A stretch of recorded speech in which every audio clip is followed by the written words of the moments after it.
Kurt Busch is one of the greatest drivers of all time. That might sound like a hot take to you guys, but it isn't to me. He's won 33 races, amassed 156 top 5s, 332 top 10s, and also has a championship to his name. Over the course of his career, he's raced for a plethora of teams, starting out with Roush and Penske, and then to Phoenix Racing after he gets kicked out of Penske, to Furniture Row, to Stewart Haas, to Chip Ganassi, and now 23XI. And we don't know what the future holds for him at 23XI, but one thing we do know is that he gets the best, and it's been like this his entire career. He gets the best out of his equipment, no matter what equipment he's driving, no matter what team he's driving for, no matter what manufacturer. He just gets the best out of his equipment that he possibly can, race by race.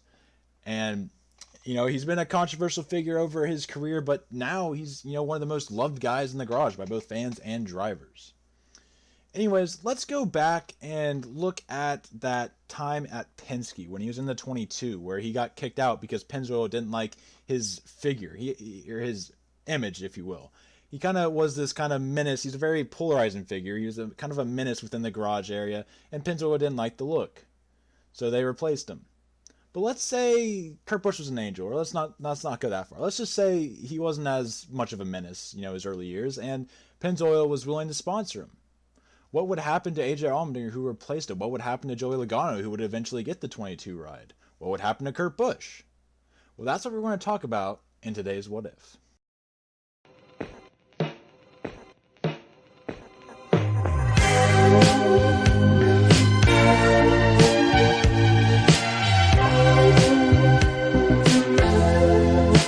Our journey begins in the 2012 offseason, where obviously Kurt stays in the 22, so Allmendinger doesn't replace him, so he just stays at RPM to try and build on a solid 2011 season. Almirola stays in the Nationwide Series because he doesn't have the 43 job.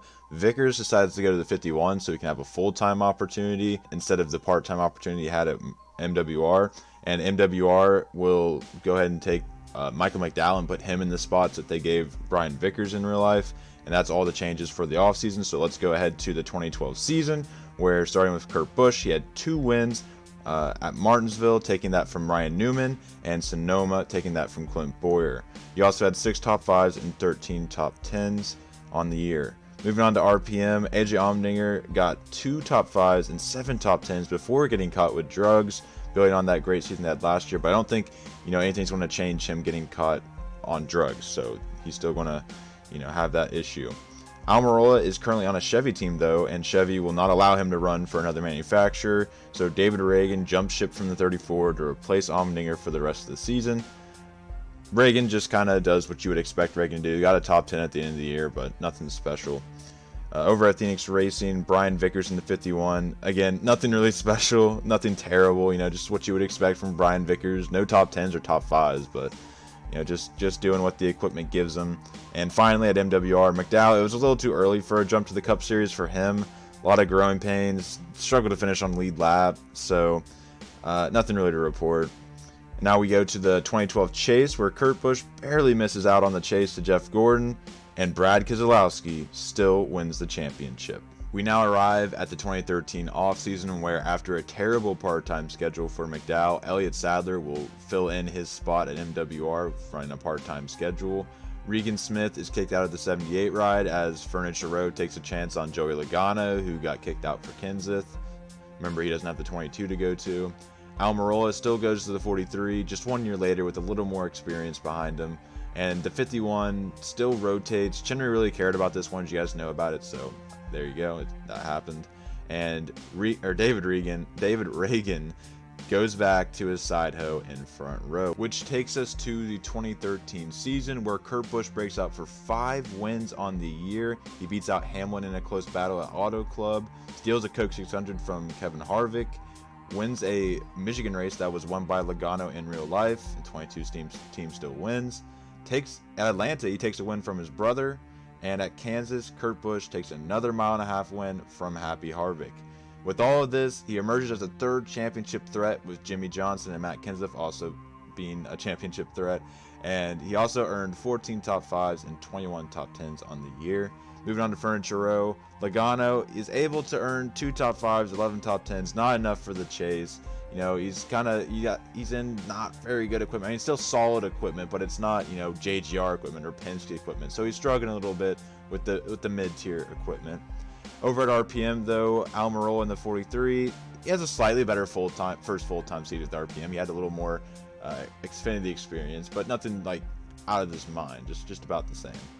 Over at MWR, Elliott Sadler doesn't get the win at New Hampshire, but still runs similar to Vickers. Kyle Busch gets that New Hampshire win, by the way. And now we are at the 2013 chase, where MTJ is safely into the chase because Logano misses it. So no spin gate is necessary, and Jeff Gordon isn't in for no reason. Despite Kurt Busch becoming a serious championship threat in 2013, he still finishes third, losing to Jimmy Johnson, who wins his 6th championship of his career.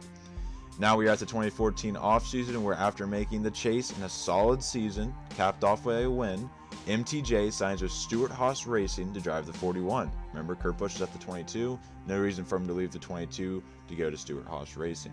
David Reagan will replace MTJ in the 56. Sadler, Moffitt, and Waltrip all rotate the 55. In the 2014 season, Kurt Busch breaks out for another championship-worthy season with 6 wins, 19 top 5s, and 25 top 10s. He took all of Joey Logano's wins, plus he wins at Martinsville like he did at SHR. Over at Furniture Row, Joey Logano, 2 top 5s, 8 top 10s. MTJ kind of struggled this year. It was kind of off-track stuff, I know, but I still think Joey Logano is kind of struggling here at Furniture Row Racing, but Cole Pearn is right around the corner, so don't worry, Joey Logano fans. He finally gets a little hope, in there. But moving on to SHR, like I mentioned, MTJ, he had a lot of off-track issues this year that kind of affected his performance at Furniture Row. The next year, he would go on to make the Final Four at Furniture Row. So I think a lot of that had to do with the off-track issues. So I think he obviously still faces those, unfortunately, in this what if, so he's still going to struggle a little bit at Haas. He still gets another year. I'm spoilered, I guess, but he still gets another year in it, so it's not that big a deal. But he has 6 top 5s and 11 top 10s on the year. Over at MWR, Clint Boyer in the 15 doesn't win, but gets 10 top 5s and 21 top 10s. Remember, Spingate didn't happen because MTJ was safely in the playoffs last year, so that means they're going to be better equipment. They're going to be more consistent. Michael Waltrip and Sadler are mediocre, but Moffitt shows some strong potential in the number 55. David Reagan runs about how you would expect him to in the 56, so nothing really to mention there. And RPM, Almirola still wins, but his Richard Petty Motorsports career is just kind of playing out the same as it did, in real life. So now we are at the 2014 playoffs, where Joey Logano misses and Boyer is the beneficiary getting into the playoffs. Kurt wins at New Hampshire, locking him into the next round. Boyer edges out Newman. Kurt also wins at Charlotte and Kansas, while brother Kyle makes the round of 8. And Kurt points his way into the Final Four, while Keselowski narrowly beats Gordon for the last Final Four spot, despite being a championship favorite. Just like they screwed over Joey Logano, Kurt's pit crew fails him, and Kevin Harvick is your 2014 champion, just like in real life. Now in the 2015 offseason, nothing really to talk about here, just Moffitt taking the jump to full-time number 55, and Sadler going on to his Xfinity career. Now in the 2015 season, Kurt Busch once again has a championship-worthy season in the 22 with 7 wins, 22 top 5s, and 28 top 10s. He takes all of Logano's wins minus the Glen, plus his SHR wins. Also, he got a win at the second Richmond. Over at Furniture Row, Joey Logano is able to win the Daytona 500, and with Cole Pearn, Logano looks a lot better, a lot more consistent. Only 4 top 5s and 11 top 10s, but you can tell this team is moving in the right direction. Over at SHR, Truex finally breaks out, winning at Pocono, steals one from his teammate Kevin Harvick at Las Vegas, so that's 2 wins on the year, gets 11 top 5s and 24 top 10s, finally kind of realizing his potential in the SHR equipment. And finally, at MWR, Clint Boyer wins at the Glen, earning 12 top 5s and 21 top 10s. Brett Moffitt has a solid rookie year, and David Reagan, nothing much to report. Now, in the 2015 playoffs, everything pretty much plays out the same until you get to the round of 8. In the round of 8, Kurt Busch advances with 3 top 3s in a row, and Kevin is able to nudge out Kyle Busch into the Final Four, but that doesn't matter because off a 7-win season, Kurt Busch is your 2015 champion, making him a 2-time NASCAR champion on the career. That resume is getting even better here in this What If. Moving along to the 2016 offseason, though, Furniture Row Joe Gibbs Alliance does not happen because Joey Logano, Joe Gibbs, not the best relationship at the moment, so they just decide not to align with Furniture Row. Exalta and other sponsors up their sponsorship in replacement of Napa, sponsoring the 56. So what I meant by that was, Chase Elliott, obviously Napa is his main sponsor. Napa actually stays with NWR. They're not, they didn't do anything bad yet, at least. And so then Napa stays there. They don't sponsor Chase. So then Exalta and other various sponsors up their sponsorship of Chase in his first year in the Cup Series. So it doesn't really change Chase's performance. It just changes what his car looks like, I guess. But everything else stays the same in the offseason. The 2016 season brings a little bit of a championship hangover for Kurt Busch and the 22 team, as they only won 2 races, winning his own Pocono and taking Joey's win at Phoenix. 14 top 5s though, and 24 top 10s, still very solid, but not necessarily what we saw in the last 3 years. Furniture Row, though, has a breakout year of Joey Logano in the 78 with 4 wins, winning at Talladega and Michigan still, also dumping Hamlin to win the Daytona 500, and winning the Coke 600 in dominating fashion. Along with 14 top 5s, 21 top 10s, a lot of help from Cole Pearn here to kind of unlocking Joey Logano's potential that we saw at Penske. Obviously not quite to the level of the season he had, but still all around great year. Absolute breakout season for Joey Logano in the 78. Now at SHR, Martin Truex Jr. wins 3 races, all of his IRL minus the Coke 600, and earns 8 top 5s and 17 top 10s for the 41. And finally, Michael Waltrip Racing, Clint Bowyer in the 15 wins Fall Bristol and gets 12 top 5s and 21 top 10s, same as he had the year prior. And Brett Moffitt continues his development, grabs a couple top 5s, looks solid, nothing crazy. And David Reagan, just picture Paul Menard, but slightly worse. We have a big championship battle coming up here in the 2016 playoffs, but first, Austin Dillon gets bounced in the round of 12 by Clint Bowyer. Clint's run is cut short in the round of 12, and MTJ's engine doesn't blow, so he makes it to the round of 8. Kurt wins at Phoenix in the round of 8 and clinches his spot into the Final Four. And without a win, Joey Logano doesn't make the championships, so Kyle Busch will take his place. But that doesn't matter because in the Final Four, we have a close championship battle back and forth between Kurt Busch in the 22 and Carl Edwards in the 19. Carl Edwards wins a 4-1 coin flip on my phone, so therefore he wins the 2016 championship. Really, this battle could have gone either way. We couldn't decide which one would win. We feel like it'd be even. We feel like Kurt Busch wouldn't have done something that resulted in Carl Edwards' day being done. We know what happened with him and Logano, which was, yes, technically Carl Edwards' fault, but Logano could have lifted. But that's just stuff we don't need to talk about. That's under the bridge. But anyways, we're assuming that doesn't happen. Kurt Busch gives him a little leeway, knows that there's still more racing to go. He can get this lead, and so they just battle it out in one of probably the better championship battles of the playoff era. And to be unbiased, we flipped the coin, and Carl Edwards won 4-1. Chenry can attest to it. So yeah, sorry Kurt fans, he doesn't get his 3rd championship in this What If. Things start heating up here in the 2017 offseason. We're not quite to that peak offseason yet, but it's coming, guys. Stay tuned. But anyways, in the 2017 offseason, Monster doesn't get as involved with the series because Kurt has sponsorship with Shell and Pennzoil, so the Cup Series is now known as the Coca-Cola NASCAR Cup Series. Kind of has a nice ring to it, actually. After Carl Edwards' retirement, Joe Gibbs forms an agreement with Michael Waltrip Racing that includes an alliance as strong as the Furniture Row deal, but with a twist. Gibbs wants the experienced Clint Bowyer in the number 19 and puts his young talent Eric Jones in the 15 for Michael Waltrip Racing, and keeps Daniel Suarez in the Xfinity Series another year. Tony Stewart recruits Almirola to the 14, so pretty much he goes to the same place, I think like a year early, and also on a different number, but still same preference. But also Michael McDowell will take the 43 as a ride filler, and Matty D goes to the 95 because of his relationship with Bob.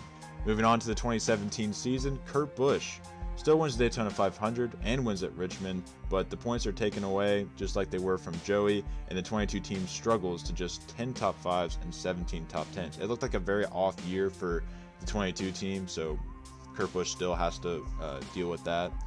But over at Furniture Row, Joey Logano earns 3 wins at Vegas, Kansas, and Chicago, along with 15 top 5s and 22 top 10s.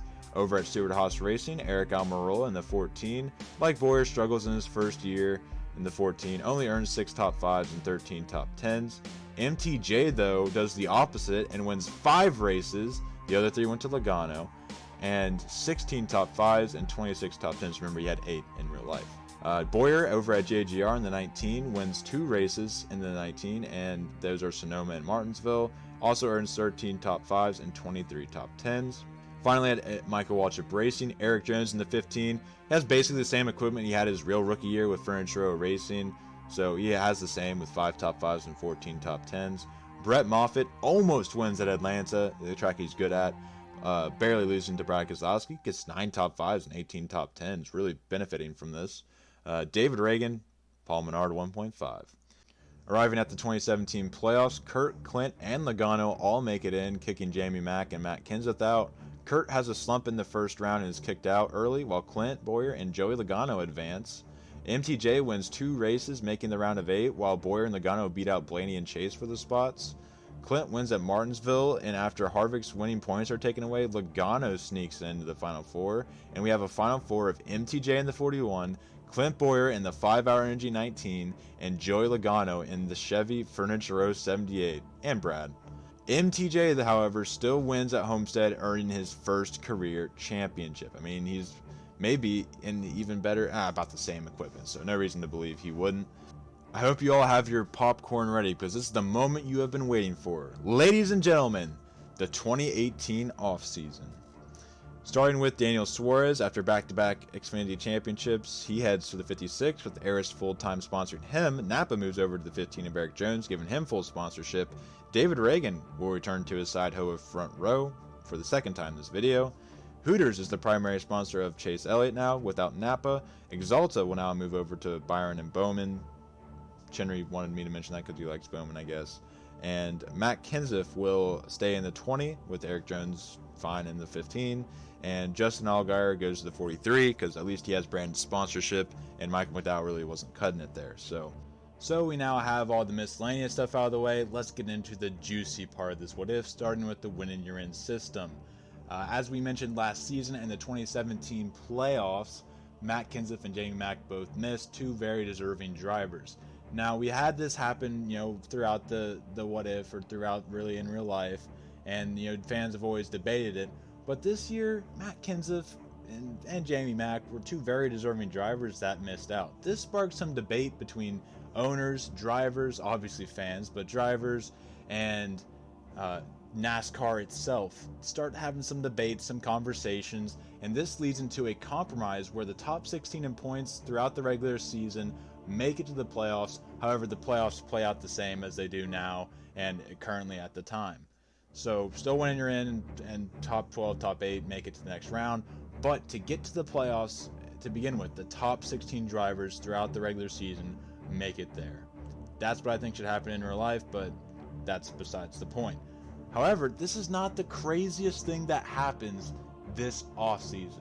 Let's talk about Stewart Haas Racing. So Tony Stewart, he's having a little rough time, Clint Bowyer, he's still over at JGR, so he couldn't pull him over to the 14. He had to get Eric Almirola a year earlier, but that was his plan for the 10 car, so now what does he do for the 10 car? Well, he's searching, he can't find anybody. Tony Stewart's a very stubborn man.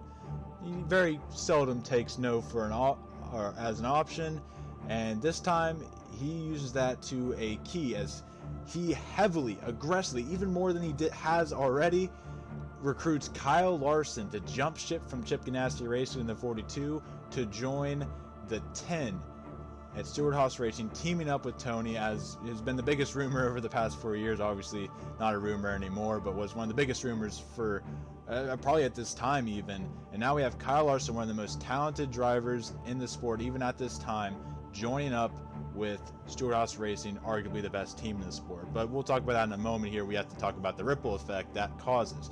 Now Chip Ganassi Racing doesn't really have anybody that's quite ready yet, so they go ahead and get Paul Menard to come up just for that sponsorship, get some little veteran in there, I guess, and Paul Menard goes to the 42 instead of the 21, and now in the 21 we get Casey Kane there. He will just ride out at the end of his career, obviously have the health issues at the end, and Reagan Smith will jump in and fill in for him there. But let's talk about Kyle Larson. Now 2018, that's the season he'll be starting his Stewart-Haas career with, and we're going to have Kyle Larson, one of the most talented drivers, at least raw talent at this time. You know, he didn't necessarily have, like, today he's considered the most talented driver by most people. It depends upon what you think. But, you know, even then he was considered probably top 10, top 5 most talented drivers. He's going to be on the team at Stewart-Haas Racing's peak. 2018 was their peak year. If you go back, they were fast. All 4 cars won. And if you remember that dominating super speedway performance, so this was peak Stewart-Haas year. We're getting Kyle Larson. They also have Martin Truex Jr. and Kevin Harvick. I mean, you can argue 3 of the top 5 drivers in 2018 are on the top team in 2018. You know, that's crazy. Just imagine it. What if this happened? You know, but and that's what you guys are probably wondering. What's going to happen? How is Kyle Larson going to do? Well, you're going to have to wait till the next part. Sorry, I'm going to have to cut you off. But before we get into the outro here, I just want to recap the lineup. We have Kurt Busch over at the 22 in Penske Racing still. Joey Logano is now in the 78, and that team has been getting better each year. Clint Boyer in the 19, like I mentioned earlier. MTJ in the 41. Kyle Larson in the 10. Eric Almirola in the 14. MWR has partnered up with Joe Gibbs Racing. Has become kind of the Furniture Row alignment team, where Eric Jones, Daniel Suarez, and Brett Moffitt are all racing, aligned with JGR. Justin Allgaier is now driving for RPM in the 43 with his Brandt sponsorship, keeping that team afloat. Paul Menard is now driving for Chip Ganassi in the 42, just for the sponsorship reasons. And Casey Kane is finishing out his career with Wood Brothers Racing. So, a lot of stuff going crazy, and trust me, there's even more stuff that goes on as we go on. So be sure to come back for part 2, but that's going to do it for part 1. If you guys did enjoy, be sure to leave a like, hit the subscribe button if you guys want to see all the what ifs and future content, and be sure to comment down below your guys' thoughts. Let me know what your ideas are for what ifs, or what you guys thought about this what if as well. And yeah, I really love seeing your guys' opinions. So I'm not going to hold you anymore. I'll see you guys in the next one. Peace out. Lap 3/10 of a second, 2 laps ago, and this is going to be another one of those Atlantas. I'm telling you, they're going to be side by side when they come to the line next time by. Here they go, white flag, boys, last time. He's there, and he cut the margin in less than half. Hey, boys, watch this. Jimmy goes up high to block him. That may or may not be good. If he can get that run right here, if he can get it, keep that momentum. He's going to get a run at him. He'll get one shot at turn 3 and 4. I'm telling you, they're going to be side by side when they come to the line. It's going to be another one of those fantastic Atlanta finishes. Johnson tries to block him. It's who can stay